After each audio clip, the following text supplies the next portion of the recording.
They told me not to worry about the noises in the walls. But as I pressed my ear to the cold surface, I realized the sound was getting closer to my bedroom. Then, the door creaked open. Every year, the town holds a strange ceremony.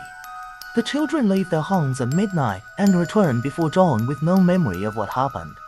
Last year, I woke up in the woods, covered in dirt, with a knife in my hand.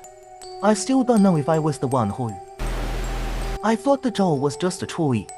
But the second I touched it, the room went dark.